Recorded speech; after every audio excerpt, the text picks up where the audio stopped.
Good morning. I just have a quick statement to make. If you live in the Commonwealth of Virginia and you're registered to vote and you haven't voted yet, it is imperative that you vote no on the gerrymandering amendment. This is not restoring fairness, and this is not leveling the playing field. This is extremely pernicious for so many reasons. Um, the fact that Abigail Spanberger, our governor, is behind it, and so is Barack Obama, that should give you pause and say, okay, what is this? It's partisan gerrymandering. They say, oh, this is in response to what Texas did. Well, what they're not telling you is that several other states that are mainly Democrat don't have any representatives in Congress who are Republicans at all, even though maybe 48% of their state could be Republican voters.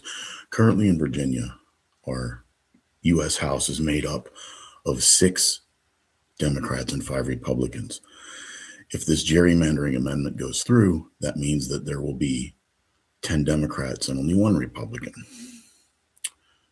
Not sure how you call that restoring fairness, but what they're not telling you is that it's going to really cause problems in the midterms because it'll be an instant 4-seat pickup for the Democrats. But this also has a great effect on the 2028 election. How is that, you ask? Well, the Electoral College. Well, of course, they want to get rid of that too, but that's a different video for a different day.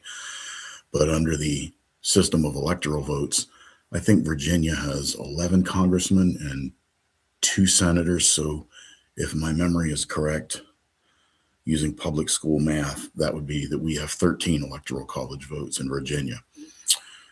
Yes, that number is not going to change, but we are going to run into a situation where if we have more congressional districts, that could come into play with the 2028 election, because Virginia is a swing state. So I had a thought, but I got derailed on it. My phone is ringing and it's distracting me. But this could really cause problems down the road. And they say it's temporary until the next census, but we know how that goes. It's like temporary toll on a highway. It never goes away.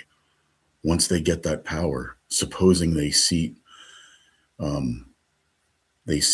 4 new Democrat congressmen, let's say, are they going to want to be gerrymandered out of their district after they've only been there 1 term or 2 terms? No, they're going to find a way to make this permanent. So don't believe what they tell you. Vote no. If you vote yes on this, it's similar to drinking poison and hoping somebody in Texas will die. So just be very knowledgeable when you go in and vote no. Not only is it going to shift, I wouldn't even have a congressman. He would be gerrymandered out of my district. So I'm not sure how that goes. Not only are you going to be represented by somebody who's not in your party, you're going to be represented by somebody very far away. If you're a Democrat in Charlottesville, is it fair to have you represented by a Democrat from Manassas? If you're a Republican and you live in Goochland, is another Republican from Roanoke going to adequately represent you? What this amendment will do, if it goes through, it'll gerrymander the state in such a way that you're basically going to have the whole Commonwealth is going to be a vassal state of Fairfax County, Alexandria, Manassas, that area up there. This is a very bad idea. Vote no on it, please. Think about it. Don't listen to the hype. Do some research on your own. This is not going to be temporary, and it doesn't restore fairness. It is partisan hackery, if such a word exists. So if you believe in fair representation, oh my God, my phone is driving me crazy. If you believe in fair representation, vote no. That's all I got to say for now. And we are living in some very weird times.